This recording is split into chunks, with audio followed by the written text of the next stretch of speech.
Wir sehen ganz klar, und wir haben ja mit unserer neuen Marke EQ in Paris jetzt gerade vorgestellt, was wir in Richtung Elektroantriebe, Elektromobile denn planen und vorhaben. Und das ist sicherlich eine ganz wichtige Säule in der Weiterentwicklung. Aber wir sehen auch neben dieser Säule der rein elektrischen Fahrzeuge, der Plug-in-Hybride, auch weiterhin die Weiterentwicklung der Otto- und Dieselmotoren weit über das nächste Jahrzehnt hinaus. Und auch wenn wir speziell die Plug-in-Hybride betrachten, dann haben wir natürlich auch hier wieder genau die Kombinatorik von einem Verbrennungsmotor mit einem Elektromotor und werden auch hier wieder nur ins Ziel kommen, wenn wir auch die Verbrennungsmotoren weiterentwickeln. Also wir sehen hier wirklich auf verschiedenen Antriebstechnologien parallel nebeneinander und sind hier in der Entwicklung möglichst skalierbarer Konzepte zu entwickeln. V avtomobilnosti smo že povedali, da prihodnost ne bo samo multimobilna, ampak tudi, izmislili smo si celo svoj termin, multigorivna. Predvsem pa bo še več desetletij v večini primerov ali pa največjem odstotku slonela na fosilnih gorivih, na bencinu in dizlu. Pri tem seveda je treba opozoriti predvsem na to, da se bitka trenutno bije med dizelskim in bencinskim motorjem. Pri čemer je dizelski motor predvsem ali pa skoraj v popolnosti samo domena evropskega trga. Dizlov nima ne Amerika, ne Japonska, ne Kitajska. Vsi veliki trgi torej tečejo zgolj na bencinski motor. Ali bo dizel v Evropi preživel ali ne, zdaj pravzaprav ni veliko vprašanje, zaradi tega, ker nekaj časa bo zagotovo še živel. Se bo pa po tehnični plati združeval z bencinskim.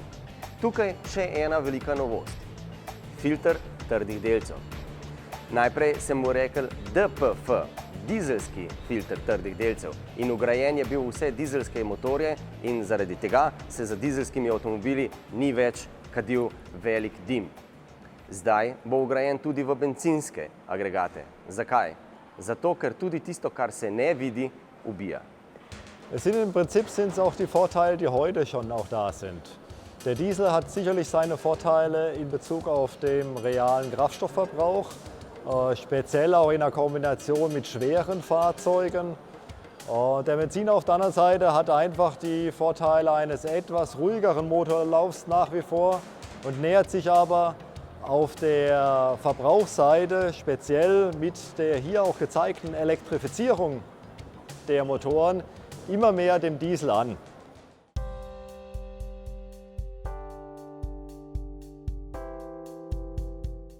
The integrated starter generator is basically an electric motor which we put on directly on the crankshaft to modulate the torque the engine can deliver. This gives us the feature of really having, in terms of the power output, we can shape and boost in the beginning at low RPMs.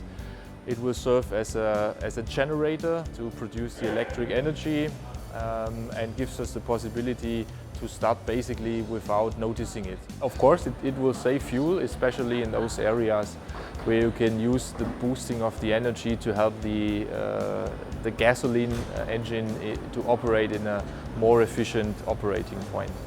We use 48 voltage to work with the ISG because 48 voltage gives you the ability of having 3 times the power you could utilize with a 12 volt systems.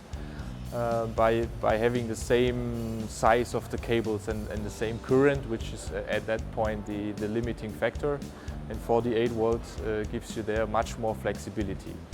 We also use the 48 volt system to power the water pump and the air condition compressor. This also has an enabling technology to have a beltless engine.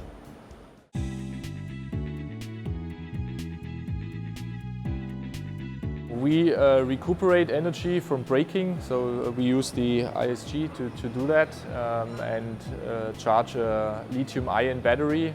We can really make up to 80% of the braking energy we can store back in the battery.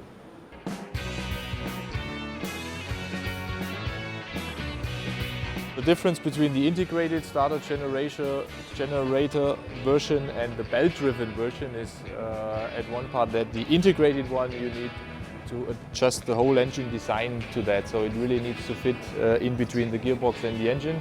So that's a very huge design work to make that fit. whereas the belt-driven has the advantage that you simply can use it as an outside device. You can mount it more easily or integrate it more easily in an engine concept. That's one change, and the other is that the power output of an integrated version is higher than you can use on a belt-driven version.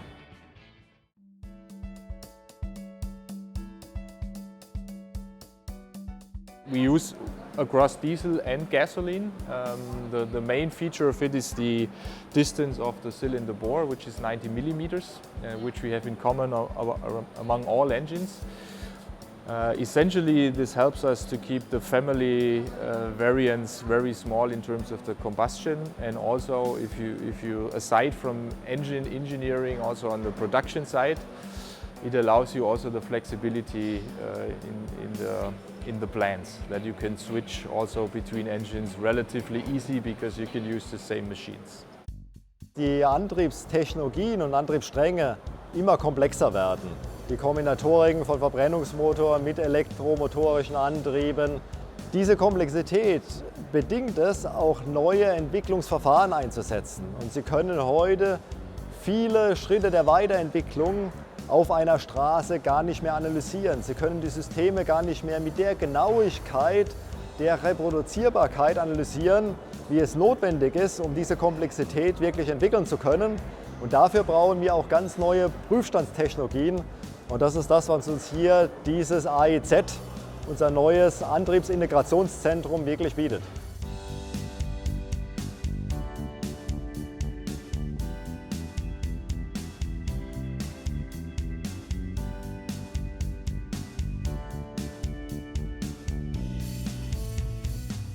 Es ist immer noch das Gefühl des Fahrers natürlich nicht zu ersetzen durch Zahlen, also wir brauchen beides.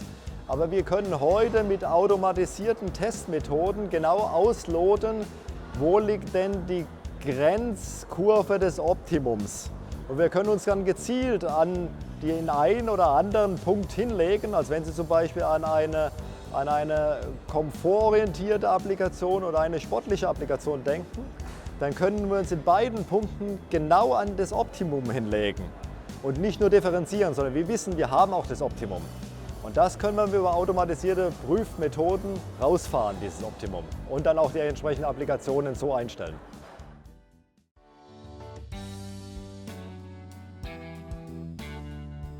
Wir können natürlich auf den Prüfständen auch reale Fahrzyklen durchfahren. Wir können jegliche Rennstrecke durchfahren. Wir können auch unsere eigenen Kundenverbrauchszyklen durchfahren, und das tun wir auch. Alles das durchfahren, was Sie heute auf einer Straße fahren können, können wir auch auf diesen Prüfständen fahren. Ne?